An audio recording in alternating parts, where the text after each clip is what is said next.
السلام علیکم everyone. Welcome to the black whole.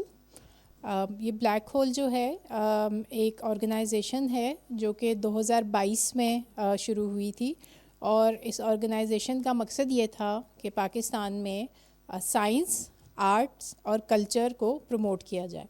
اور ان ایونٹس کو جب بھی یہاں پر کروایا جائے تو اس کے پیچھے سوچ یہ تھی کہ جو پاکستان کی یوتھ ہے اس کو ہم پروموٹ کریں اس چیز کے لیے کہ وہ کرٹیکلی سوچیں، سوچ سمجھ کے فیصلے کریں، سوال پوچھیں سائنس سے ریلیٹڈ، آرٹ سے ریلیٹڈ. اور جو ہم اپنے کلچر سے دن بدن دور ہوتے جا رہے ہیں ایکسٹریمزم کی وجہ سے، وہ بھی جو چیز ہے وہ کم ہو بلیک ہول کے ایونٹس کی مدد سے. تو 2022 میں یہ آرگنائزیشن سٹارٹ ہوئی تھی، اور پچھلے 3 سال میں یہاں بہت سارے ایونٹس جو ہیں وہ ہوئے ہیں. ڈاکٹر صاحب کتنے ایونٹس ہو چکے ہیں اب تک؟ اچھا، کوئی 1000 ایونٹس جو ہیں وہ یہاں پر ہو چکے ہیں. تو ان ایونٹس کے لیے کسی سے چارج نہیں کیا جاتا. یہاں پہ ہر عمر کے لوگ آتے ہیں، ہر طبقہ فکر کے لوگ آتے ہیں، ہر انکم سٹیٹس کے لوگ آتے ہیں. کسی سے کسی بھی بیسس پہ ڈسکریمنیشن یہاں پر نہیں کی جاتی. وہ یہاں پر آتے ہیں، سوال پوچھتے ہیں، لوگ آ کر اپنا اوپینین دیتے ہیں، اور اس کی مدد سے ہماری یہ کوشش ہے کہ ہم ایک انکلوسیو سوسائٹی جو ہے وہ کریٹ کریں. جو یہ بچے یہاں پر آج بیٹھے ہوئے ہیں، یہ بچے پورے پاکستان سے آئے ہیں فار اے پروجیکٹ جس کا نام ہے بیونڈ پاسبلٹیز.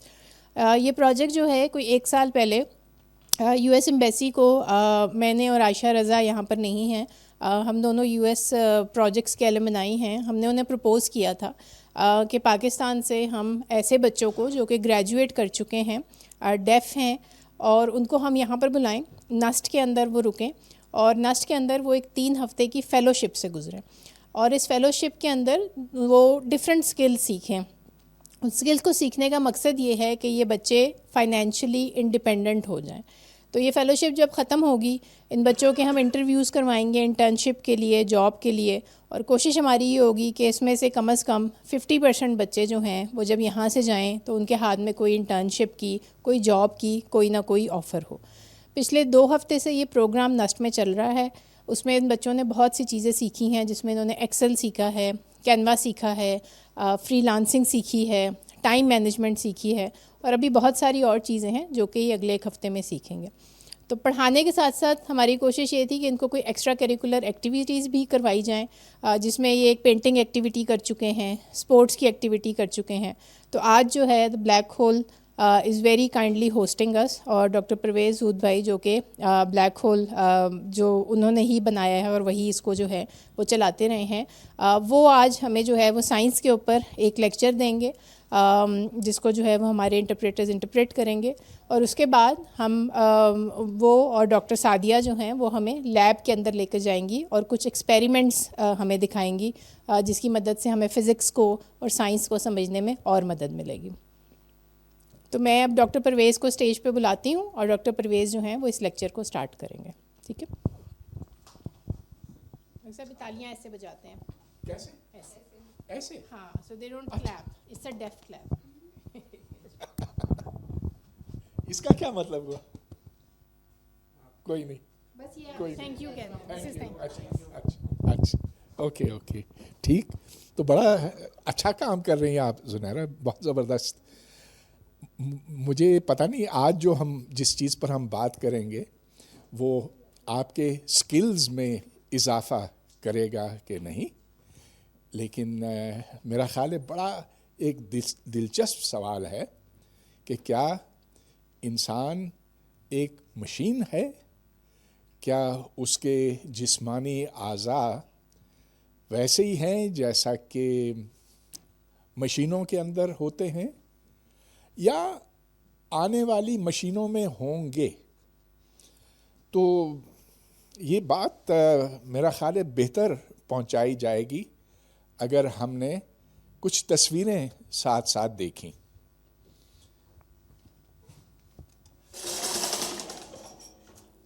اچھا، تو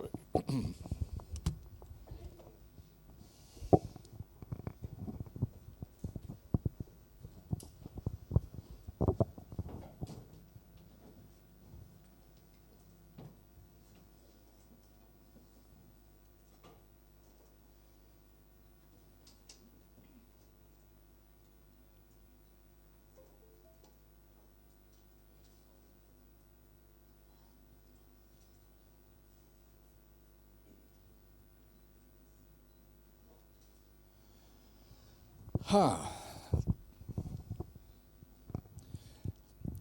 یہ بات دراصل بہت پرانی ہے، کوئی تقریباً 400 سال پرانی ہے۔ ایک فرانسیسی فلسفی تھا رینے ڈیکارٹس کے نام سے۔ ڈیکارٹس اس زمانے کا شخص ہے جب طرح طرح کے وسوسے تھے، طرح طرح کی توہمات تھیں، اور انسان کو ایک کبھی اس کو ایک ریشنل انداز میں نہیں دیکھا جاتا تھا۔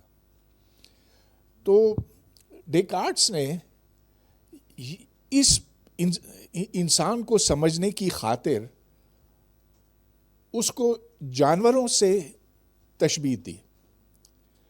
جس طرح جانور کو خوراک کی ضرورت ہوتی ہے، ویسے انسان کو بھی ہوتی ہے۔ جانور جب خطرہ محسوس کرتا ہے تو وہ ادھر سے بھاگ جاتا ہے یا لڑائی کے لیے تیار ہو جاتا ہے۔ لہذا اس نے پہلی بار یہ تجویز دی کہ انسان بھی شاید مشینوں کی طرح ہوں۔ اب یہ دیکھیے کہ میرا ہاتھ ہے، یہ ایک لیور ہے، وہی لیور جس کے بارے میں ہم فزکس میں پڑھتے ہیں۔ یہ لیور صرف ادھر نہیں ہے، میری انگلیوں میں بھی لیور ہیں۔ ہماری آنکھ کیا ہے؟ ویسے ہی ہے جیسے جانوروں میں ہوتی ہے، پرندوں میں ہوتی ہے، اور ہے بنیادی طور پر یہ ایک کیمرہ۔ یہ ایک کیمرہ جو اندر دماغ کے ساتھ جڑا ہوا ہے۔ ہمارا دل کیا ہے؟ دل کے بارے میں تو طرح طرح کے خیالات تھے، شعر بھی اس کے اوپر بہت سے لکھے گئے ہیں۔ دل ہی تو ہے نہ سنگ و خشت وغیرہ، لیکن دراصل یہ ہے ایک مشین، ایک پمپ ہے جو خون کو گردش دیتا ہے اور جو خون کے اندر آکسیجن شامل کرتا ہے۔ لیکن ڈیکارٹس نے یہ کہا کہ اگرچہ ہمارا جسم مشینی ہے لیکن دماغ مشینی نہیں ہے، کہ ایک روح جیسی چیز ہے، اور یہ روح جانوروں میں نہیں ہوتی۔ جانور مشین ہیں لیکن ہم اس سے بالا ہیں۔ تو یہ ایک بہت بڑی پیش قدمی تھی، لیکن اس سے یہ بات وہاں ختم نہیں ہوئی۔ تو یہ دیکھیں کہ 400 سال پرانی بات ہے، اس کے تقریباً 100 سال بعد جو فلسفے کا ایک نیا شعبہ جنم لیتا ہے، جو مادیت کا فلسفہ ہے۔ مادیت کے فلسفے میں یہ ہے کہ انسان اور جانور مکمل طور پر مشینیں ہیں، اور ان کے دماغ بھی انہی اصولوں سے سمجھے جا سکتے ہیں، جانے جا سکتے ہیں، جیسا کہ جسم کے دوسرے اعضاء ہیں۔ تو یہ بحث تو بہت پرانی ہے، آج بھی چل رہی ہے، لیکن ان گزشتہ 300-400 سالوں کے دوران بہت ترقی ہوئی ہے ہماری سمجھ میں، اور سائنس نے آج کچھ نئے دروازے کھولے ہیں جس سے اس پرانے سوال کے اوپر روشنی ڈالی گئی ہے۔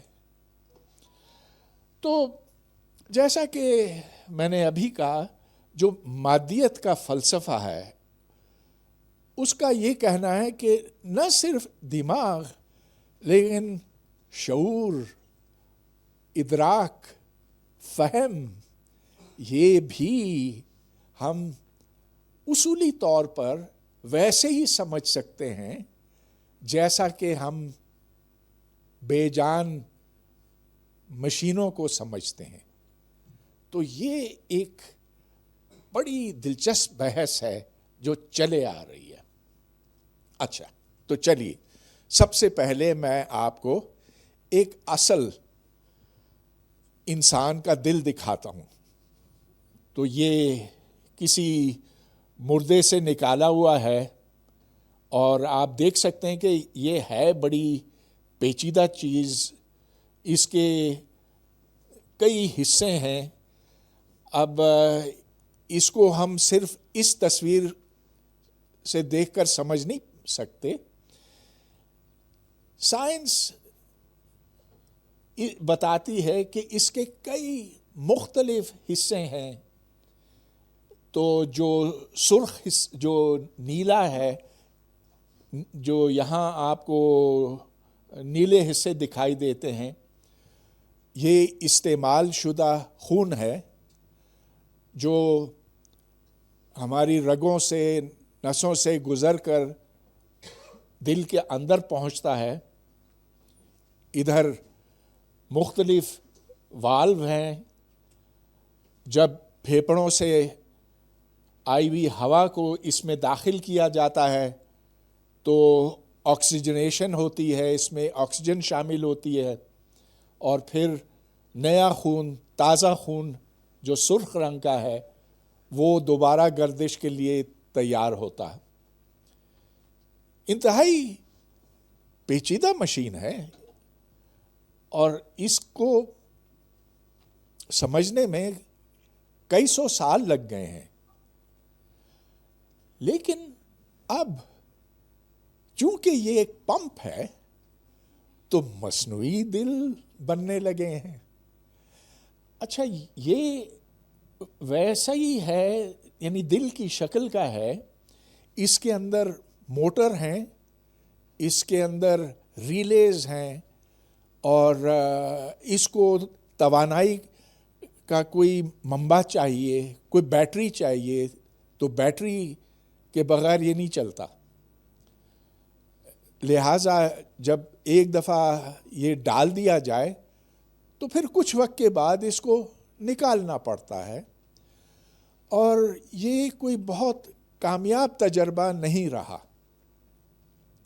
لیکن اگر آپ کو کوئی مردہ جسم ملے تو بہت سے حادثات ہوتے ہیں، روڈ کے حادثات ہوتے ہیں خاص طور پہ، اور آپ یہ وصیت کر سکتے ہیں کہ میرا دل کسی اور کے اندر ڈالا جائے۔ ایسی صورت میں جس کے اندر یہ نیا دل ڈال دیا جاتا ہے اس کی زندگی بچ سکتی ہے۔ میں نہیں کہتا کہ بچے گی، اس لیے کہ بہت سی چیزوں کو دیکھنا پڑتا ہے۔ ایک کا دل دوسرے میں لازماً نہیں چلے گا، یہ اس کے ڈی این اے کے اوپر منحصر ہے، یہ اس کے خون کے ٹائپ پر منحصر ہے، اور ریجیکشن عام ہوتا ہے۔ لیکن ہارٹ ٹرانسپلانٹ کسی دوسرے انسان سے اب ممکن ہو گیا ہے۔ اچھا، لیکن اس کے لیے تو ڈونر چاہیے، اور بہت لوگ ہیں جن کو ہارٹ ٹرانسپلانٹ کی ضرورت ہوتی ہے، لیکن اتنے ڈونرز نہیں ہوتے ہیں۔ تو اب پہلی بار ایک تجربہ کیا گیا، یہ امریکہ میں ہوا، جس میں ایک سور کا دل انسان کے دل میں ڈالا گیا۔ اب آپ دیکھ سکتے ہیں یہاں پہ کہ انسان کا دل 267 گرام کا ہے. انسان جو سور کا دل ہے وہ 303 گرام کا ہے. شکل بھی بظاہر مختلف ہے، لیکن یہ بڑے سائنسی تجربات کے بعد پتہ چلا کہ تمام جانوروں میں سے سور ایک واحد جانور ہے جس کا دل انسان کے اندر ڈالا جا سکتا. کمال کی بات ہے. وہ جانور جس سے ہم اتنی نفرت کرتے ہیں وہ انسان کو بچا سکتا ہے. اچھا، تو یہ میں پڑھوں گا یہاں پہ. In order to make a pig organ suitable for a human body, scientists inserted 6 human genes into the genome of the donor pig, which was bred specifically for medical research. پھر انہوں نے کچھ پگ کے جینز نکال دیے، کچھ ڈالے، کچھ نکالے. جو آپریشن ہوا وہ 9 گھنٹوں پر محیط تھا اور یہ کامیاب ہوا. یہ اور بات ہے کہ 6 مہینے کے بعد وہ شخص مر گیا، لیکن یہ بہت بڑا پہلا تجربہ تھا. اس میں ایک پاکستانی سرجن کا کلیدی کردار تھا. اس کا نام ہے محمد محی الدین. تو یہ پہلا تھا. اس کے بعد ایک اور ہوا ہے اور شاید اب یہ باقاعدگی سے ہو. اچھا، چلیے اب ہم آنکھ کی طرف آتے ہیں. آنکھ بھی تو ایک جسمانی عضو ہے اور دنیا میں بہت سے نابینا ہیں اور کچھ پیدائشی ہیں، کچھ کسی حادثے کے نتیجے میں اپنی بینائی کھو دیتے ہیں. آنکھ کو بہت ہی اچھی طرح سے اسٹڈی کیا گیا ہے اور یہ بھی ایک نہایت پیچیدہ قسم کی مشین ہے. مشین کیا؟ ایک کیمرہ ہے نا. تو یہاں سے روشنی داخل ہوتی ہے، ادھر لینس ہے، لینس سے روشنی منعکس ہوتی ہے ادھر ریٹینا کے اوپر. یہ پورا ریٹینا ہے. ادھر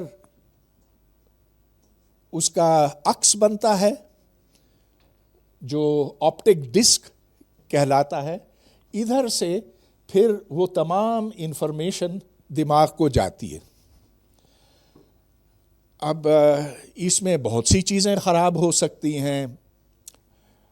کوئی بعض دفعہ پیدائشی خرابی ہوتی ہے، بعض دفعہ حادثاتی ہوتی ہے. اور اب اس کے کئی ممکنات ہیں. ایک تو یہ ہے کہ مصنوعی آنکھ ڈالی جا سکتی ہے. اس کو انگریزی میں آکیولر پروستھیٹک کہتے ہیں. مشکل لفظ ہے لیکن پروستھیٹک کا مطلب ہے مصنوعی عضو. اچھا، یہ اس کو یہاں پہ تیار کیا جا رہا ہے. آنکھ کو تیار کیا جا رہا ہے ایک مریض کے اندر ڈالنے کے لیے. تو آپ یہ دیکھ سکتے ہیں کہ آنکھ ڈلنے سے پہلے یہ شکل تھی اور آنکھ ڈلنے کے بعد یہ ہو گئی. تو شکل تو بڑی اچھی ہو گئی، مگر اس سے بینائی واپس نہیں آئی. ہاں، آپ دیکھ سکتے ہیں کہ اس سے اچھے اثرات ضرور ہوئے. اب اس شخص کو, اس خاتون کو وہ جھجک نہیں محسوس ہوگی اوروں سے بات کرنے میں, وہ ایک زیادہ خوش زندگی گزار سکے گی. لیکن بات اس سے بہت آگے نکلی ہے. اب بائیونک آئے بن رہے ہیں, اور یہ صرف دکھاوے کے لیے نہیں ہے. اس سے اصل میں بینائی واپس آ سکتی ہے, اگر مکمل طور پہ نہیں تو کم از کم کسی حد تک. اور یہ بات میں آج کی کر رہا ہوں. آنے والے 10 سالوں کے اندر بہت زیادہ بہتری آئے گی. اچھا, یہ دیکھیں کہ یہ اس کی ایک شکل ہے, یہ دوسری ہے. اس کے اندر الیکٹرانکس ہے. میں اس کو ذرا چلا کے دکھاتا ہوں.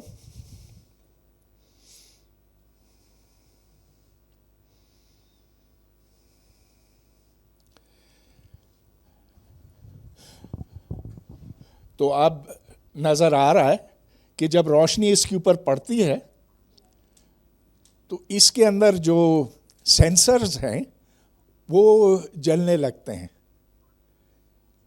یہ معلومات پھر ایک ٹرانسمیٹر کے ذریعے سے دماغ کو, کھوپڑی کو پہنچائی جاتی ہے.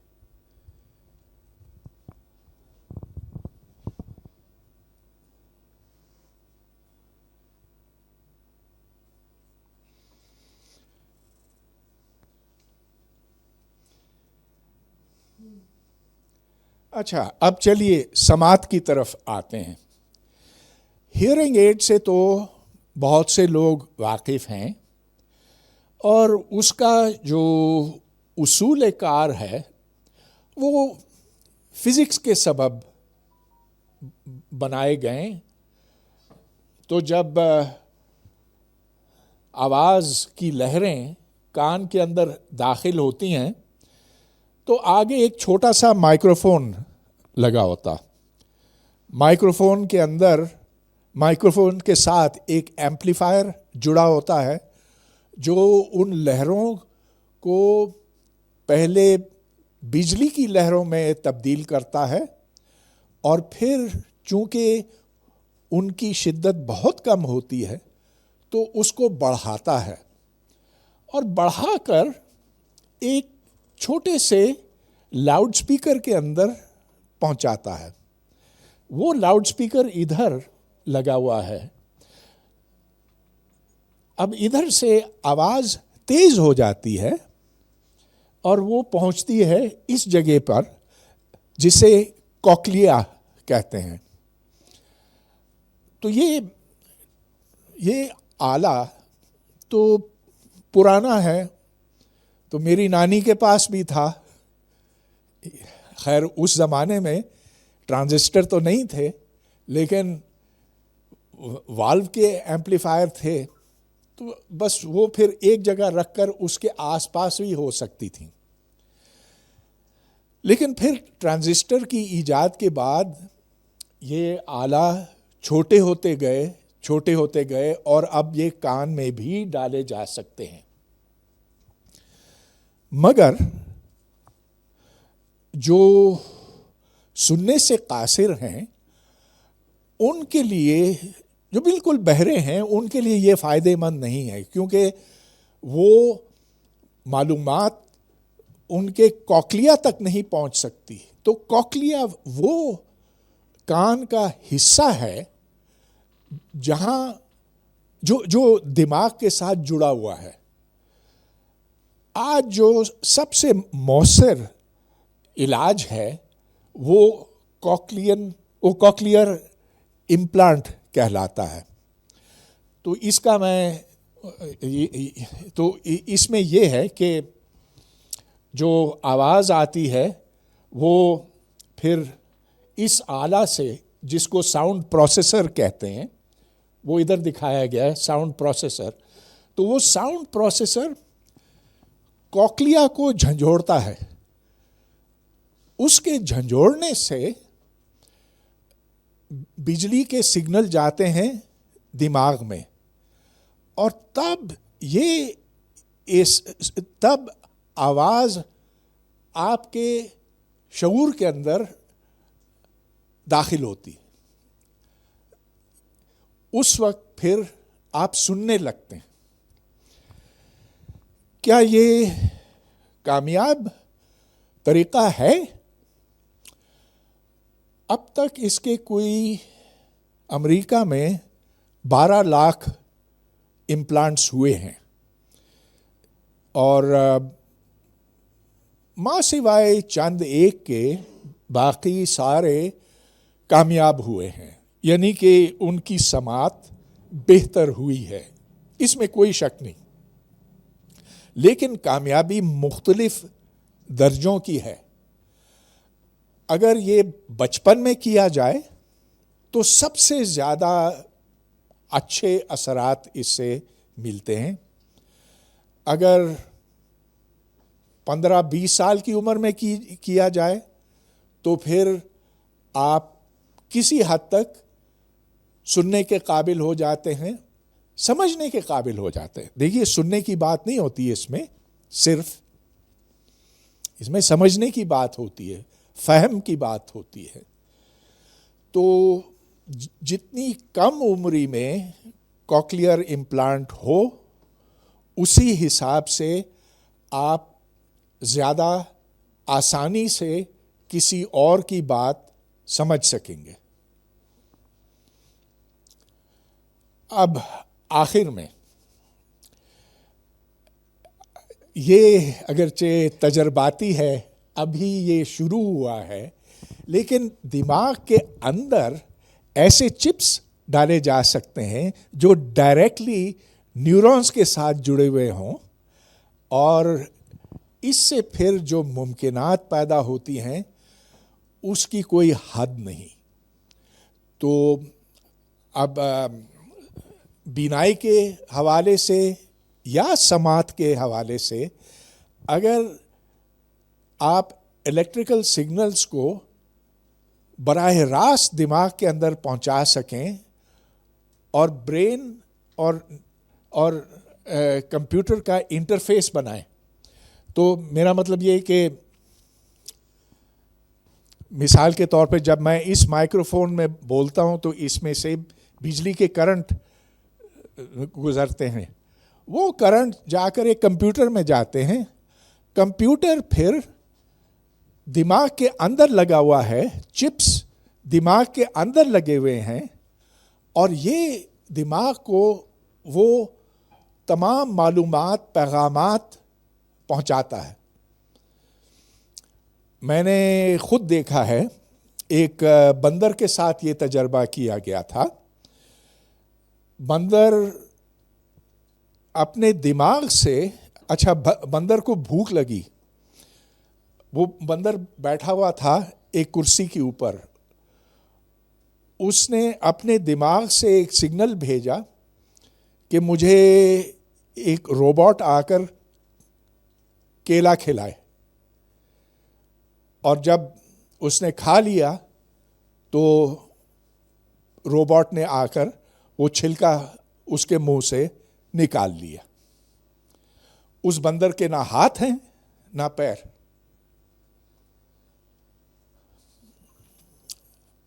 اس ڈائیگرام میں آپ دیکھیں کہ یہ الیکٹروڈز دماغ پر ڈائریکٹلی لگے ہوئے ہیں, اور ادھر اس شخص نے سوچا کہ میں کسی کو ہیلو کروں.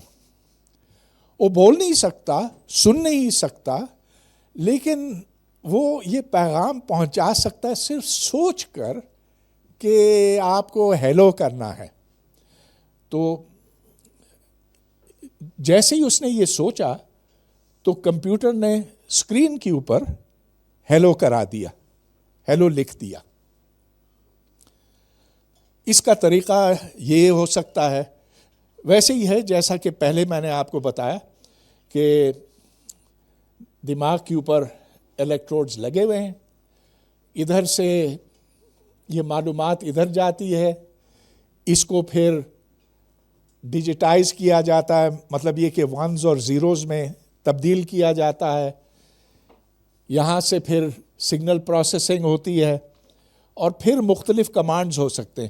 ایک کمانڈ یہ ہو سکتا ہے کہ میرے ویل چیئر کو آگے کر لو، یا پیچھے کرو، یا سائڈ پہ کرو، یا اس طرف کرو. یہ ہو سکتا ہے کہ وہ کسی روبوٹ کو حکم دے کہ میرے لیے چائے کی پیالی لے آؤ. تو اب جو ممکنات کھلی ہیں سائنس کی وجہ سے لامحدود ہے. اور یاد رہے کہ یہ تو صرف شروعات ہی ہیں.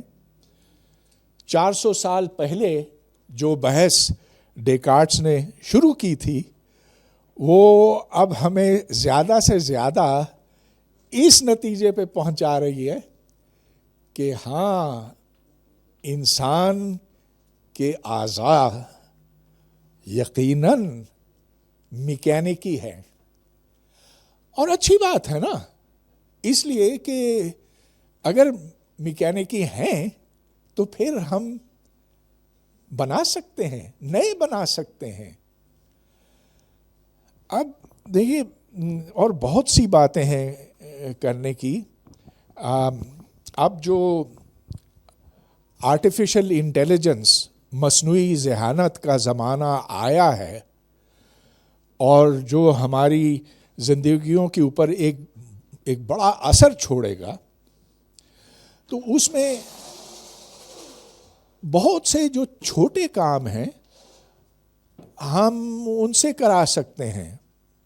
اور جب یہ تب ہو سکے گا، پوری طرح سے تب ہو سکے گا جب ہمارا دماغ اس کے اندر ایسے چپس لگائے جائیں جو براہ راست روبوٹ کو یہ پیغام دے سکیں کہ یہ کرو یا وہ کرو. اور ہم اپنی ذہنی صلاحیت بھی بڑھا سکتے ہیں ان چپس کے ذریعے سے. اب مثال کے طور پر کچھ لوگ ہوتے ہیں، میں ان میں شامل ہوں، کہ مجھے نام نہیں یاد رہتے. تو کتنا اچھا ہوگا کہ اگر ایک الگ چپ بنایا جائے جو صرف کاموں کے لیے ہو، یا جو صرف ریاضی کے لیے ہو. کچھ لوگوں کو ریاضی نہیں آتی، ان کو 3+17 کرنے میں بڑی تکلیف ہوتی ہے. یہ جو ہمارا میتھمیٹیکل پروسیسر لگا ہوگا، یہ ایسے چٹکی بجانے میں کر لے گا. تو خیر، یہ آگے کی باتیں ہیں. ہاں، ایک آخری چیز، آخری بات یہ ہے کہ جہاں کوئی جسمانی عضو خراب ہو جائے، جیسا کہ آنکھ ہے، کان ہے، یا اندر کا جیسا کہ گردہ ہے یا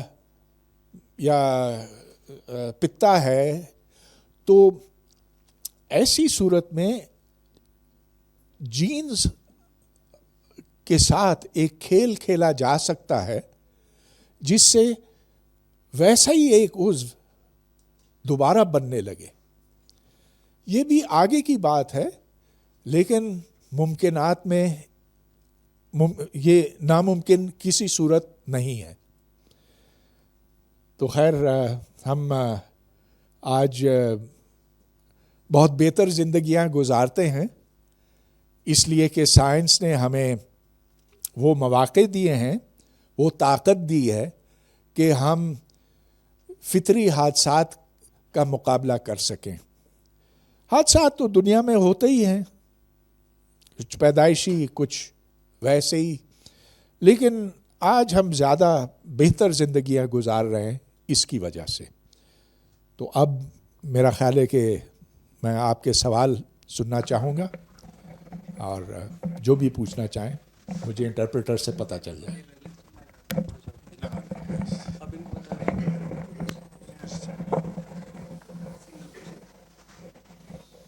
فکس کر سکتے ہیں، مجھے سائننگ بھی کرنی ہوگی. مجھے ہاں ان کو ضرورت ہے. لیکن براڈ کاسٹ کے لیے تو ضرورت ہوگی نا.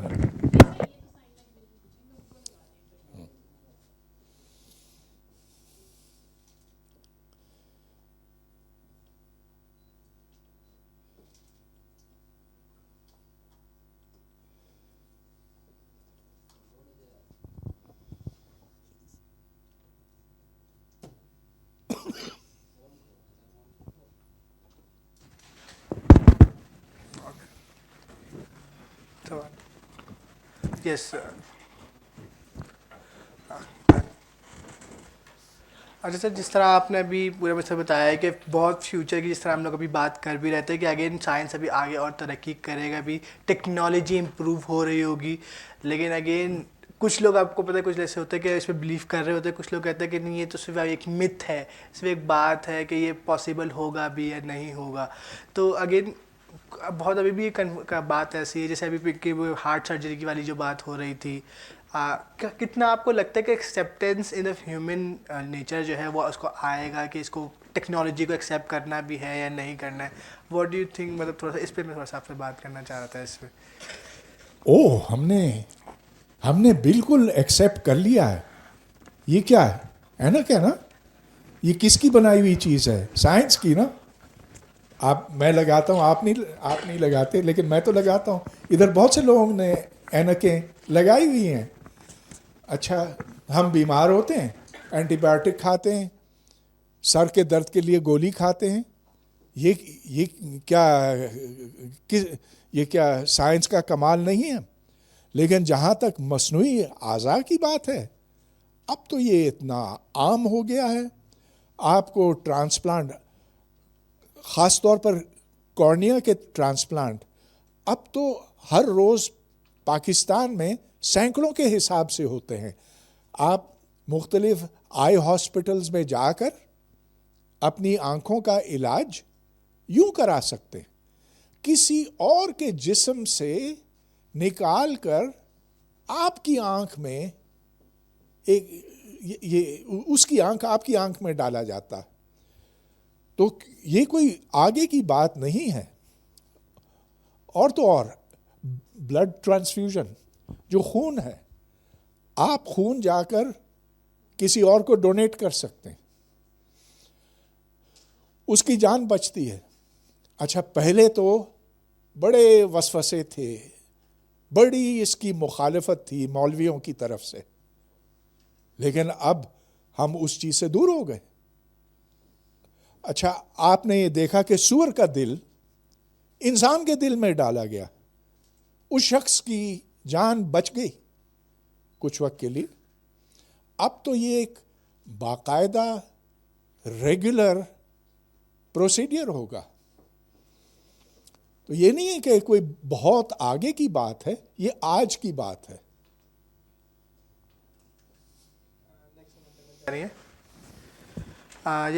جیسے میں جو ہے یوزر ہوں، ہیئرنگ ایڈ یوزر ہوں میں، لیکن اگین ابھی بھی جو ہے نا بہت سارے ساؤنڈس نہیں سمجھ پا رہی ہوتی. جیسے مجھے اپنے نام کی پہچان ہو گئی، اگر عاصمہ کوئی آواز دے تو مجھے پتہ ہے کہ سب مجھے کوئی بلا رہا ہے، لیکن اس کے علاوہ مجھے نئی ساؤنڈس کی پہچان ہو جاتی ہے. اس پہ تھوڑا سا اگر کیا بتائیں گے آپ؟ ہاں، تو انہوں نے اپنی سماعت کس وقت کھوئی تھی؟ بچپن میں یا؟ میں by birth, basically by birth deaf ہوں. مجھے تھوڑا سا نا بخار ہو گیا تھا، تو اس کے بعد میری بالکل ہی ہیئرنگ لاس ہو گئی. کس عمر میں؟ تقریباً 3 سال کی عمر میں.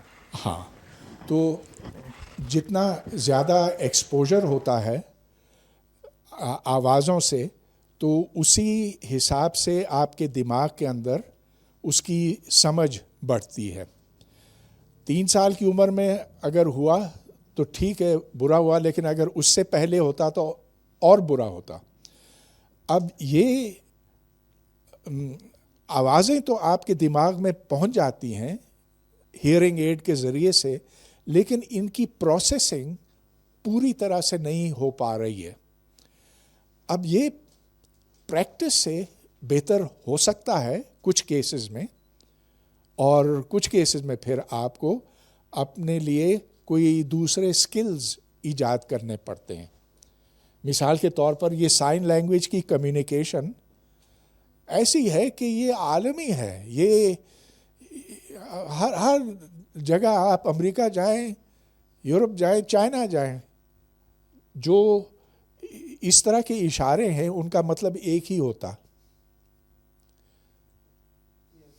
بالکل اگری. میں ایک سوال یہاں سے میں السلام علیکم سر. میرا نام حریم مصطفیٰ ہے. میں بھی اسلام آباد کی رہنے والی ہوں. میں یہاں پہ جو ہے نا بیسکلی میں جو ہے ہارڈ آف ہیئرنگ ہوں, اور ساتھ ساتھ جو ہے میری آئی سائٹ پہ بھی افیکٹڈ ہے بیسکلی. اگر میں تھوڑا سا اپنے بارے میں ایک اسٹوری بھی آپ کو شیئر کرنا چاہوں گی. میں پہلی اگر میں بات کروں تو پہلے تو میں بہت زیادہ بالکل کلیئرلی نظر بھی آ رہا ہوتا تھا, سب بالکل بات سنائی بھی ہوتا تھا, لیکن جب میڈیکل تھوڑا سا کنڈیشنز کی وجہ سے میری ہیئرنگ لاس بھی مجھے ہوئی, اور اس کے بعد بڑا مشکل ہوتی تھی, اسپیچ میرا بڑا پرابلم ہوتی تھی, مجھے دور کی چیزیں نہیں نظر آتی. میرا کمیونیکیشن کا بیریئر بھی ہے, پلس پھر اگین جب سائن لینگویج یوزنگ ہونے کے باوجود بھی کیونکہ دور کی چیزیں نہیں دیکھ سکتی تو لوگ ریجیکشن بھی بہت مل رہی تھی.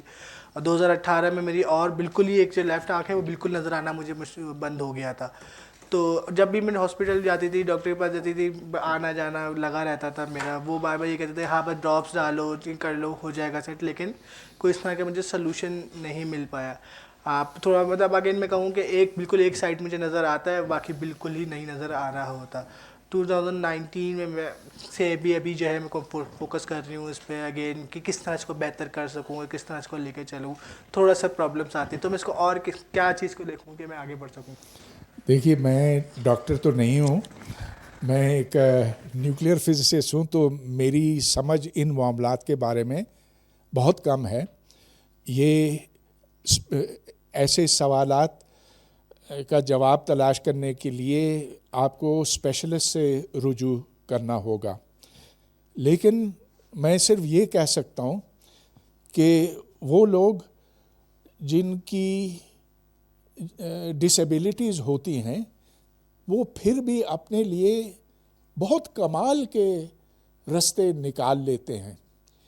ایک بڑا مشہور فزسسٹ تھا, شاید دنیا میں سب سے مشہور تھا, اسٹیفن ہاکنگ کے نام سے. ہاکنگ نے جو کمال پیدا کیا فزکس کے میدان میں اس کا کوئی جواب ہی نہیں. وہ ویل چیئر میں تھا, اس کی بینائی تقریباً ختم ہو چکی تھی, وہ بالکل نہیں بول سکتا تھا, بس وہ کمپیوٹر پہ ٹائپ کرتا تھا. اور اس حالت میں بھی اس نے بلیک ہولز کے بارے میں جو ہمیں بتایا, آج دنیا اس کے تھیورمز کو دیکھ کر آج بھی حیران ہوتی ہے. تو ہاں, یہ قسمت کا کھیل ہے کہ کسی کے پاس کچھ صلاحیت ہوتی ہے, کسی کے پاس نہیں ہوتی, لیکن ہمارے اندر وہ طاقت ضرور موجود ہوتی ہے جس سے ہم ان مشکلات کو اوور کم کر سکیں. تھینک یو سو مچ سر. سر میں اگر بات کروں جس طرح یہاں سب بتا رہے ہیں اور ابھی بات چیت ہو رہی ہے, تو یس میں نے دیکھا ہے کوکلیئر امپلانٹ ہوتے ہوئے کافی سارے بچوں کو نا, تو ان کی اسپیچ ڈیولپمنٹ وغیرہ ہو رہی ہوتی ہے, اسپیچ تھراپیز ہو رہی ہوتی ہے, لیکن پھر وہ بعد میں جا کے وہ اسپیچ بھول رہے ہوتے ہیں, تو پھر سائن لینگویج کی طرف ہی آ رہے ہوتے ہیں. تو اس پہ کیا کہیں گے؟ میرا خیال ہے یہ اس بات کی دلیل ہے کہ سوسائٹی سے زیادہ سپورٹ ملنی چاہیے. ٹھیک ہے, اگر اسپیچ کسی کی کلیئر نہ ہو تو بھی اس شخص کے ساتھ بات چیت جاری رکھنی چاہیے. اور ہاں, سائن لینگویج بہت اچھی چیز ہے, لیکن جو اسے نہیں سمجھتا ہے وہ پھر اس شخص سے کچھ دور ہو جاتا. تو کوکلیئر امپلانٹ ہر مسئلے کا حل نہیں ہے, یہ میں مانتا ہوں.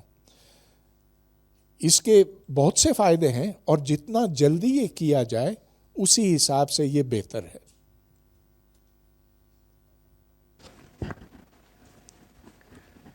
اچھا, بڑی ایج میں ویسے نہیں کرنا چاہیے یہ کہہ رہے ہیں؟ نہیں, بڑی عمر میں ہو بھی سکتا ہے, کیا بھی جاتا ہے, لیکن جو دماغ جس طرح سے اس کو پروسیس کرتا ہے وہ بچوں میں زیادہ صلاحیت ہوتی ہے بنسبت بڑوں کے. بالکل. Okay understand. اچھا مجھے بتا رہے ہیں کچھ فرینڈس ہیں ایسے میرے نا جن کا کوکلیئر امپلانٹ ہوا ہے. اگین وہ بائی برتھ ان کا ہی کوکلیئر امپلانٹ ہوتا ہے, لیکن پھر وہ اکثر وہی بتا رہے ہوتے ہیں کہ یہ ہمیں بہت زیادہ تنگ کر رہا ہے, یا مطلب ہمارا کنیکٹ نہیں کر پا رہے ہم لوگ کوکلیئر امپلانٹ سے, اور بعد میں وہ ریموو کروا رہے ہوتے ہیں اس سے. تو اس میں آپ کی کیا بیسکلی؟ تو جو میں نے ڈیٹا دیکھا تھا اس میں زیادہ تر تو یہ کامیاب ہوتے ہیں. اگر کامیاب نہ ہو کوئی, میرا مطلب یہ کہ اگر انفیکشن ہو جائے تو پھر اسے نکال کر دوبارہ ڈالا جا سکتا ہے. لیکن یہاں پر کوکلیا کو جھنجھوڑنا ہوتا ہے, یہ برین امپلانٹ نہیں ہے. جس دن برین امپلانٹ ممکن ہو جائے گا تو اس دن پھر شاید ہم کوکلیئر امپلانٹس کرنا چھوڑ دیں یا کم کر دیں. بہرحال میں اس کا اسپیشلسٹ نہیں ہوں.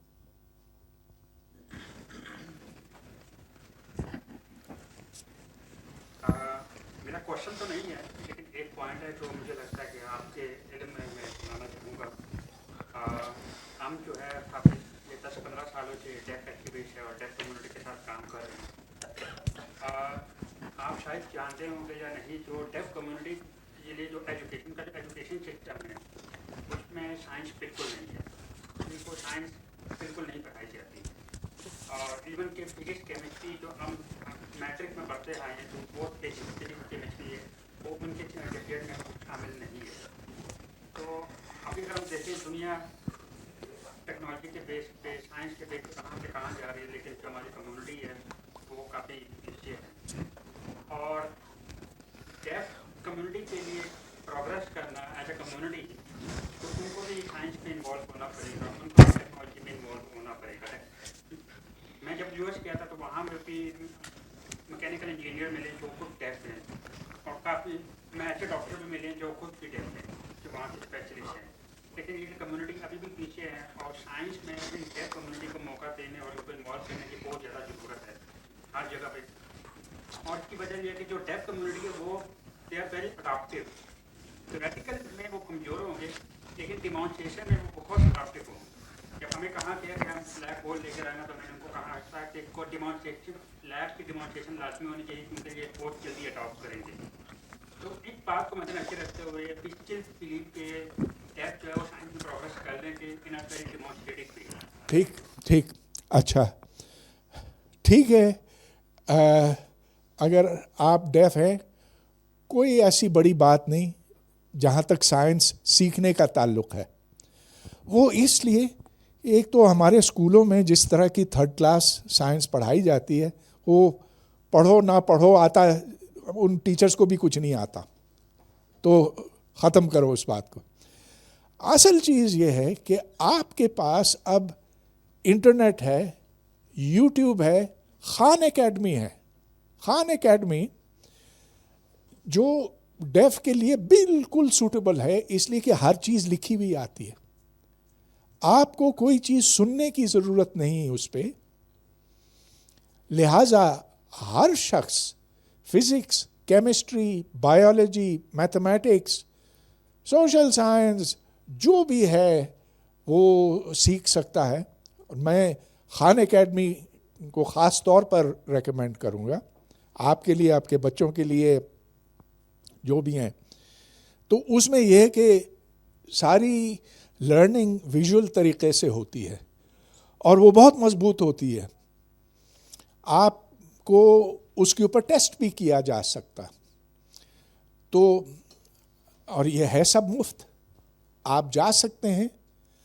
یہ انگلش میں بھی ہے, اردو میں بھی ہے, اور اب پوری دنیا میں کوئی ایسے اس کے میرا خیال ہے 100 ملین یوزر سے زیادہ ہوں گے.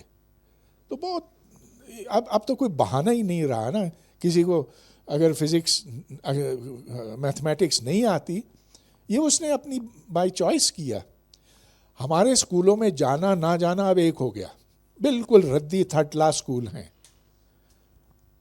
سیکھنا ہے تو جائیے انٹرنیٹ سے سیکھیں, خان اکیڈمی سے سیکھیں.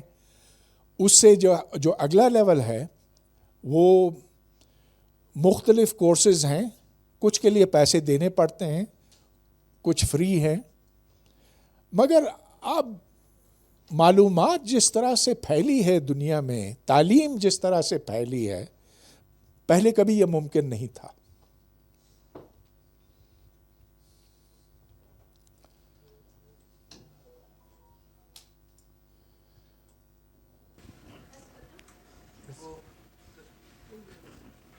میرے پاس سوال ہے.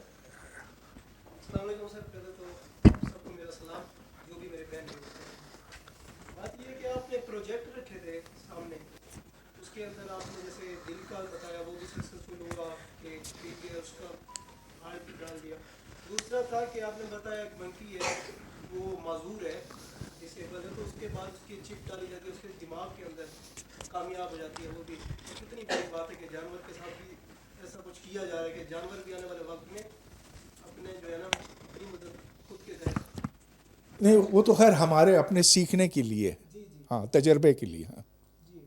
اس کے بعد یہ ہے کہ پاکستان ایک وہ ملک ہے جس کے اندر 90s کے اندر میں بھی میں آئی تھنک کہ یہاں پہ جب ٹی وی وغیرہ نئے نئے آئے تھے تو مدرسے سے کچھ لوگ اٹھے تھے میرے خیال سے, اور انہوں نے کوئٹہ میں توڑ پھوڑ کی تھی, کوئٹہ کے اندر, کہ کہا تھا اس سے اسلام کو خطرے ہیں. اس کے بعد وہ ہمارے معاشرے میں آیا, عام ہو گیا, اس کو ہمیں ایکسیپٹ کرنا پڑا. ابھی اگر کوئی ڈیتھ پیدا ہوتا ہے ہمارے معاشرے میں, کہتے ہیں خدا کی آزمائش ہے, کوئی بات ہے, اس کے ساتھ اب سائنس دوسری طرف کہتی ہے نہیں یہ ڈیتھ کیوں ہے, تو اس کے لیے پاسبلٹیز لے کے آتی ہے کہ اس کے لیے بہتر سے بہتر آگے زندگی ہو سکے. تو کیا ہمارے اس جیسے معاشرے میں اس کی ایکسیپٹنس ملے گی, آگے ہم ترقی کر سکیں گے, تو ایکسیپٹ کریں گے؟ دیکھیے, پہلے تو مولوی یہ کہتے تھے کہ تصویر کشی منع ہے. اب ہر مولوی اپنی سیلفیاں خود لیتا, ٹی وی پر آ کر ناچتے ہیں. تو ان کی سوچ تو ہمیشہ فرسودہ رہی ہے, فرسودہ رہے گی. وہ تو اشاعت کے بھی خلاف, کتابوں کی اشاعت کے خلاف تھے. وہ کہتے تھے قرآن کی اشاعت بھی غلط ہے. آج تاج کمپنی والے گلی گلی میں قرآن بیچتے ہیں. تو ان کی باتوں کو چھوڑو. بات یہ ہے کہ انسان کے اقدار وقت کے ساتھ ساتھ تبدیل ہوتے ہیں. جو کل برا تھا وہ آج اچھا ہو گیا. پہلے وہ بلڈ ٹرانسفیوژن کے جانی دشمن تھے, آج جب کسی مولوی کو ہسپتال میں داخل کیا جاتا یا اس کے بیٹے کو, تو ایک دم خون کی تلاش میں نکلتے. تو ان باتوں کو چھوڑیں آپ, دنیا بہت آگے نکل گئی. ان کو ایکسیپٹنس ملے گی آگے آنے والے وقت میں؟ نہیں, وہ خود ایکسیپٹ کر رہے ہیں نا, لیکن دیر لگتی ہے ان کو یہ باتیں سمجھنے میں. جہاں سائنس آج ہے وہ 50 سال 100 سال کے بعد ادھر اسے دل سے لگا لیں گے. لاؤڈ سپیکر بھی حرام تھا, اب ٹھیک ہو گیا, اب 6 لاؤڈ سپیکر لگے ہوتے ہیں.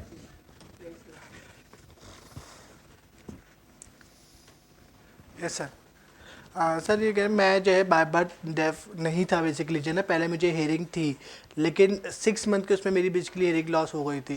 تو اس کے بعد لیکن میری پیرنٹس نے مجھے ہیئرنگ اسکول میں ہی پڑھایا کہ وداؤٹ ڈسیبلٹی کے اسکول میں پڑھو آپ.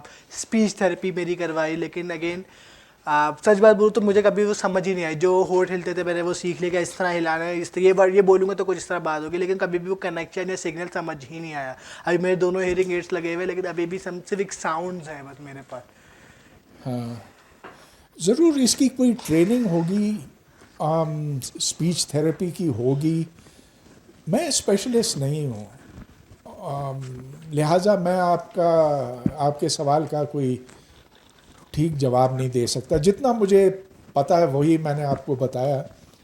ویسے آپ اپنی اسپیچ کمپریہنشن کو بہتر کرنے کے لیے ایسے ضرور ماڈیولز انٹرنیٹ پر دستیاب ہیں جو آپ کو ٹرین کرتے ہیں. تو ٹرین سے مطلب یہ کہ پہلے اسپوکن زبان آتی ہے, پھر اس کا انگلش میں متن آتا ہے، ٹیکسٹ آتا ہے. آپ چاہیں تو وہ اردو میں بھی کیا جا سکتا ہے کیونکہ اب ترجمے بآسانی ہو جاتے ہیں. لہٰذا میں سمجھتا ہوں کہ اسپیچ ٹریننگ میں اب ایک نیا دور شروع ہوا ہے. جنریٹو اے آئی وہ ایک زبان سے دوسری زبان میں ایسے چٹکی بجانے میں ترجمہ کرتا. لہٰذا اس چیز کا فائدہ اٹھاتے ہوئے آپ کو شاید اسپیچ تھراپسٹ کے پاس بھی نہ جانا پڑے. You can train your self.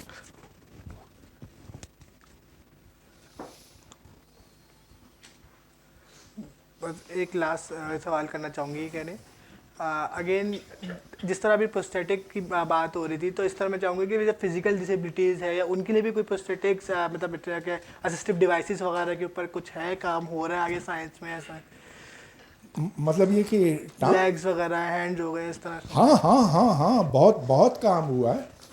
دیکھیں جو جنگوں میں معذور ہو جاتے ہیں ان کے ہاتھ پیر ٹوٹ جاتے ہیں، یہاں تک کہ پوری ٹانگیں بھی جن کی علیحدہ ہو جاتی ہیں جیسا کہ لینڈ مائن سے ہوتا ہے. تو اس کے لیے جو پروستھیٹک ڈیوائسز بنے ہیں اور جو الیکٹرانکلی کنٹرول ہوتے ہیں اور جو اب جو نیا زمانہ جو آنے والا ہے آ چکا ہے تقریباً، جو برین مشین انٹرفیس ہے، برین کمپیوٹر انٹرفیس ہے، اس سے مثال کے طور پر اگر میں اپنی اگر یہ میری مصنوعی ٹانگ ہو تو اس کو میں اوپر کرا سکتا ہوں ڈائریکٹ برین کا سگنل دے کر. بہت کچھ اب ہونے والا ہے. اب جن کی انگلیاں جس کی کلائی کٹی ہوئی ہے تو وہ اپنی انگلیاں بھی یوں چلا سکتا ہے. تو روبوٹس کے اوپر جو کام ہو رہا ہے آج کل، دیکھیے جو اب گاڑیاں بناتے ہیں، طرح طرح کی مصنوعات پیدا کرتے ہیں، ان میں وہ تمام صلاحیت اب دھیرے دھیرے آ رہی ہے.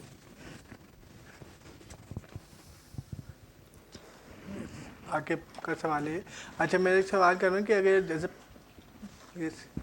پہلے جس طرح اکثر ہوتا تھا کہ جو ہے انٹرپریٹرس کے اوپر بیسکلی بات ہو رہی تھی کہ ہاں سائن لینگویج انٹرپریٹر ہو، تو آپ کو لگتا ہے کہ ایسی ٹیکنالوجی آئے گی جو سائن لینگویج کو بیسکلی سائن ٹو اسپیچ، مطلب ویسے اسپیچ تو ہے ٹیکسٹ ٹو اسپیچ ہے لیکن سائن ٹو اسپیچ ٹائپ کی کوئی ٹیکنالوجی ہے سائنس میں کچھ آگے سے ہوگی؟ تو سوچنے سے مطلب یعنی کہ جس طرح ابھی تو ٹیکنالوجی موجود ہے، جیسے آپ وائس پہ بات کرتے ہو ٹیکسٹ لکھا ہوا آ جاتا ہے، ہاں بٹ ان کے ٹیکسٹ ٹو سائن بیسکلی وہ کہنا چاہ رہے ہیں. نو پرابلم، بہت آسان ہے، بالکل ہو سکتا ہے. Speech to sign language to speak, دونوں طرف بہت ممکن ہے. بلکہ ایسے ڈیوائسز اس وقت بھی موجود ہیں. مجھے پتہ نہیں آپ کہاں سے جا کے خرید سکتے ہیں، لیکن دیز آر اویلیبل، اور شاید بہت مہنگے ہوں اس وقت کے ساتھ ان کی قیمتیں کم ہو جائیں گی، لیکن یہ کوئی ٹیکنیکل پرابلم نہیں ہے.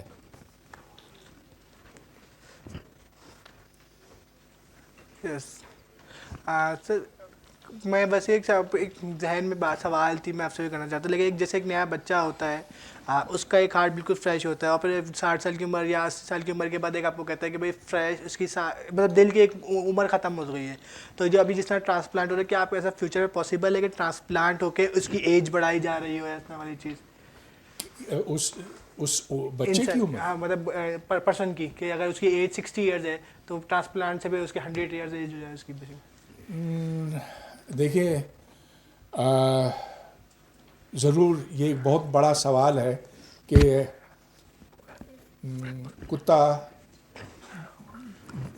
12 سال تک کیوں جیتا ہے، بلی 20 سال کیوں جیتی ہے، انسان 60 سال کیوں جیتے ہیں. اس کا تعلق ہمارے سیلز کے ساتھ ہے. سیلز کے اندر ایک چیز ہوتی ہے جس کو ٹیلومیر کہتے ہیں، اور ایجنگ کا پروسیس ٹیلومیر پر منحصر ہے. تو اس پر بہت تحقیق ہو رہی ہے، اور یہ ممکن ہے کہ بجائے 60 سال کے ہم 120 سال کی زندگی گزار سکیں.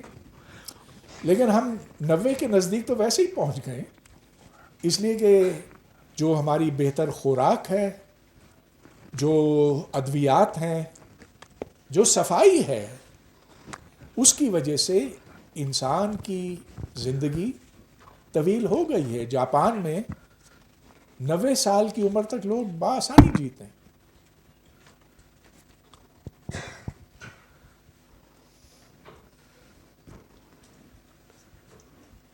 اچھا ٹائم ہو گیا میرا خیال ہے, کیونکہ اوپر ان کا انتظار ہو رہا ہے. یس یس.